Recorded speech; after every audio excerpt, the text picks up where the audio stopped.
Martial master के इस episode की शुरुआत में हम फ्रेंगली को देखते हैं जो कि रैंसी के मार्क को यहां पर हटाना चाहता था, लेकिन टाइम रहते ही रैंसी ने फ्रेंगली से खुद को बचा लिया था। इसके बाद वह भी यहां पर एक बहुत ही ज्यादा पावरफुल क्रिएट करने लगती हैं। इस चीज को देखकर यंग मास्टर फ्रेंडली यहां पर मुस्कुराने लगता है।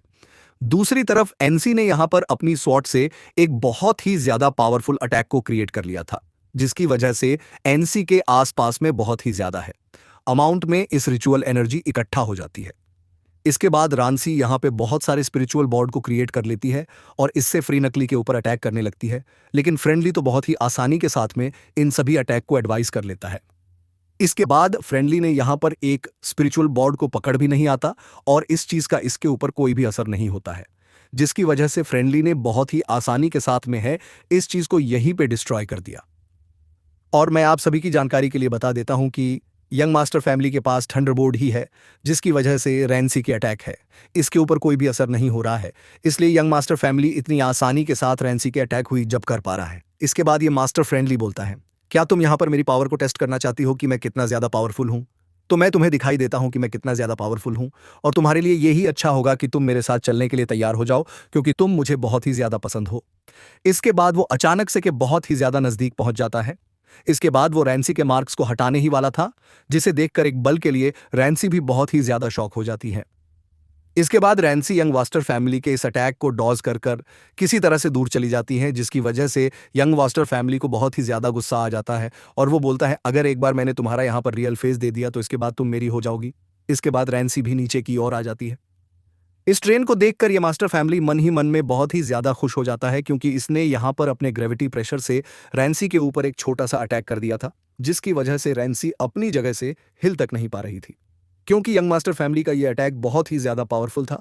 और इस मौके का फायदा उठाकर यंग मास्टर फैमिली बिना कोई टाइम जाए के यहाँ पर के चेहरे को देखने के लिए जाने लगता है, लेकिन तभी की मदद करने के लिए जाने ही वाला था। लेकिन तभी यहाँ पर एंट्री होती है कि कमांडर की, जो कि यहाँ पर आने के साथ ही एक छोटा सा अटैक यंग मास्टर फैमिली के देती हैं, जिसकी वजह से वो तो जाकर गिरता है, लेकिन इस अटैक का कुछ ज्यादा असर यंग मास्टर फैमिली के ऊपर नहीं होता है, क्योंकि इसके पास अंडर डिवाइन बॉडी होती है। इसके बाद वो दोबारा से रेनस की ओर दिखने लगता है। इस चीज को देखकर फैंडर नेवेन सेट की कमांडर बोलती है, मैंने कभी नहीं सोचा था कि एम्पायर का यंग मास्टर इस पर ऐसा बिहेव करेगा, क्योंकि इस लड़की को हासिल करने के लिए वो इस हद तक गिर सकता है। ये मैंने कभी भी अपने सपने में भी नहीं सोचा था, क्योंकि रेंसी तो तुम्हारे साथ जाना नहीं चाहती है, लेकिन तुम फोर्सफुली रेंसी को अपने साथ ले जाना चाहते हो। इस बात को सुनने के बाद ये वास्टर फैमिली के ऊपर कुछ ज्यादा असर नहीं होता है और वो अभी वीरेंस की ओर ही देखे जा रहा था, क्योंकि कमांडर यहाँ पर जो कुछ भी बोल रही हैं इन सब चीजों से उसे यहाँ पर कुछ भी लेना देना नहीं है। लेकिन तभी यहां पर एक कैंपर लेवल का एंडर आ जाता है, जिसके पास गोल्डन बॉडी होती है, और उसने एक अटैक यहां पर फैंटम डिबन साइड के कमांडर के बकर भी दिया था, जिसकी वजह से वो थोड़ी सी इंजर्ड हो जाती है। दूसरी तरफ हम इस ओल्ड एंडर को देखते हैं, जिसने यहां पर अपनी इस विजुअल एनर्जी को रिलीज करना शुरू कर दिया था, जो कि बहुत ही ज्यादा था। और ये एल्डर यहां पर फैमिली को देने के लिए आया है, क्योंकि ये एम्पायर का एक गार्डियन है, इसीलिए ये इतना ज्यादा पावरफुल है। तभी यहां पर बाकी के कल्टीवेटर इस एल्डर के बारे में बात करने लगते हैं कि ये एंडर तो एक एम्पायर लेवल का कल्टीवेटर है और ये एम्पायर का एक गार्डियन है। इसके बाद ये सभी कुछ देते हैं कि आप सेलर के बारे में ऐसे ही बात करते हैं, लेकिन तभी हम फैंटम डिवेन सेट की कमांडर को देखते हैं, जो कि बोलती हैं बदर के ये तो तुम। इसके बाद वो यहाँ पर हंसने लगती हैं। इसके बाद वो अचानक से यहाँ पर अपनी पावर को एक्टिवेट कर लेती हैं, जिसकी वजह से इसके बहुत ही ज्यादा क्लोन अपेयर हो जाते हैं, जो कि दिखने से बहुत ही ज्यादा पावरफुल लग रहे थे। इसके बाद फैंटम डिबट्स साइड की कमांडर अपनी क्लोन से इस एल्डर के ऊपर अटैक करना शुरू कर देती है, लेकिन ये एल्डर भूति आसानी के साथ में इन सभी क्लोन को टॉस करने लगता है। जो भी इससे टकराने वाले थे वो इन सभी को डिस्ट्रॉय भी कर देता है। लेकिन यहां पर इन क्लोन की कुछ ज्यादा ही थी, जिसकी वजह से इस एल्डर को और भी ज्यादा गुस्सा आ जाता है, इसलिए वह यहां पर अपनी एनर्जी को रिलीज करता है, जिसकी वजह से इसके आसपास में जितने भी क्लोन होते हैं वो सभी एक ही झटके में डिस्ट्रॉय हो जाते हैं। इसके बाद ये एल्डर फ्रंट न्यू साइड की कमांडर को ढूंढने लगता है, जो कि यहां पर के पास जाकर अपीयर हो जाती है, और इसे तो यहां पर एक छोटा सा खरोच भी नहीं आया था। इसको देखकर ये एल्डर बोलता है, मुझे नहीं लगा था कि फैंटम डिफेंस साइड की एक भी जितनी ज्यादा पावरफुल हो सकती है, इसीलिए मैं तुम्हें यहां पर अपना रियल पावर दिखाने वाला हूं कि मैं कितना ज्यादा पावरफुल हूं। इसके बाद ये ओल्ड डायलर अपनी पावर को एक्टिवेट कर लेता और इसे यहां पर आसमान की ओर भेज देता है, जिसकी वजह से इतना सा मौसम अचानक से बहुत ही ज्यादा खराब हो जाता है। इस चीज को देखकर चंगसा और उसके सभी शादी और इसे शॉक हो जाते हैं, क्योंकि ये सच में बहुत ही ज्यादा पावरफुल था। दूसरी तरफ ये एल्डर अभी भी यहाँ पर अपनी एनर्जी को रिच कर रहा था, लेकिन फाइनली इसने यहाँ पे एक बहुत ही ज़्यादा पावरफुल अटैक क्रिएट कर लिया था और वो इसे इन लोगों के ऊपर अटैक कहने ही वाला था। लेकिन तभी ये मास्टर फैमिली इस एल्डर को रुकने के लिए बोलता है। ईश्वर, ये एल्डर दोबारा से बिल्कुल शांत हो जाता है। इसके बाद ये master family Phantom dune set के कमांडर को बोलता है, ये तो तुम लोगों के लिए एक बहुत ही बड़ी अपॉर्चुनिटी है, फिर आखिरकार तुम इस मामले में यहाँ पर अपनी टांग हो क्यों आ रही हो?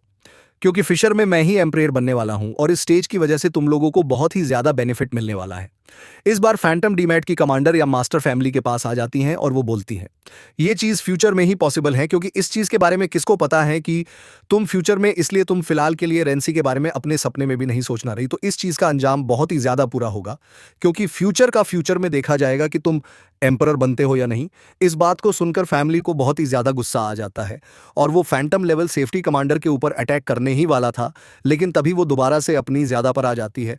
लेकिन इन सब चीजों की वजह से यंग मास्टर फैमिली को बहुत ही ज्यादा गुस्सा आ गया था और इस चीज को देखकर यहाँ पर जितने भी लोग थे वो सभी लोग भी बहुत ही ज्यादा शॉक हो जाते हैं, क्योंकि यंग मास्टर फैमिली खोती बहुत ही ज्यादा पावरफुल था और इसके साथ में यहाँ पर एक एम्परर लेवल का बंदा भी आया है जो कि बहुत ही आसानी के साथ में इन सभी लोगों को इंजर्ड कर सकता है।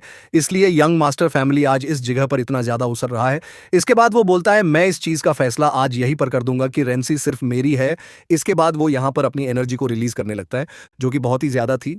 और यंग मास्टर फैमिली की इतनी ज्यादा पावर को देखकर यहाँ पर रेंसी और बाकी के जितने भी कल्टीवेटर होते हैं वो सभी कल्टीवेटर बहुत ही ज्यादा शॉक हो जाते हैं। लेकिन इस चीज का तो यहाँ पर चैंसा के ऊपर कोई असर ही नहीं पड़ता है। इसलिए वो यहाँ पर यंग मास्टर फैमिली के मामले में अपनी टांग को अराते हुए बोलता है, मैंने तो कभी नहीं सोचा था कि सुवानियन एम्पायर जो कि इतना ज्यादा पावरफुल है, इसका यंग मास्टर इतना ज्यादा ठरकी निकलेगा। क्योंकि सुवानियन एम्पायर जो एक बहुत ही ज्यादा इज्जतदार एम्पायर है और तुम इसके यंग मास्टर होने के बिल्कुल भी लायक नहीं हो। इस बात को सुनकर यंग मास्टर फैमिली को बहुत ही ज्यादा गुस्सा आ जाता है। इसके बाद वो बोलता है, आखिरकार वो कौन है जो कि यहाँ पर मेरी बेइज्जती कर रहा है? इस बात को सुनकर चेंगसाओ आगे की ओर आ जाता है और इस जिसको देखकर रहे से यहाँ पर बहुत ही ज्यादा खुश जाती है, क्योंकि वो फाइनली चेक्साओ इसके लिए यहाँ पर खड़ा हो गया था। लेकिन एल्डर टाओ को यहाँ पर चेक्साओ के बहुत ही ज्यादा फिक्र होने लगती है। इसलिए वो चेक्साओ को समझाने लगता है कि तुम यंग मास्टर फैंगली से यहाँ पर माफी मांगो।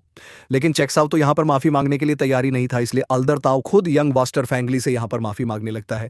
इसके बाद अल्दर ताओ बोलता है, यंग वास्टर, ये सभी लोग तुइक पिरिजन से आई है, इसलिए इन लोगों को इज्जे के रूल के बारे में कुछ भी पता नहीं है। इसलिए यंग मास्टर, इन लोगों की गलती के लिए आप इन लोगों को माफ कर दीजिएगा, क्योंकि यहाँ के रूल के बारे में इन लोगों को कुछ भी पता नहीं है और अनजाने में इन लोगों ने यहाँ पर गलती कर दी है। लेकिन तभी चेंगसाओ दोबारा से यंग मास्टर फैंगली की जेब पर पेचीदी करना शुरू कर देता है कि रेंसी तुम्हारे साथ जाना नहीं चाहती है, लेकिन तुम फिर भी रेंसी को अपने साथ ले जाना चाहती हो।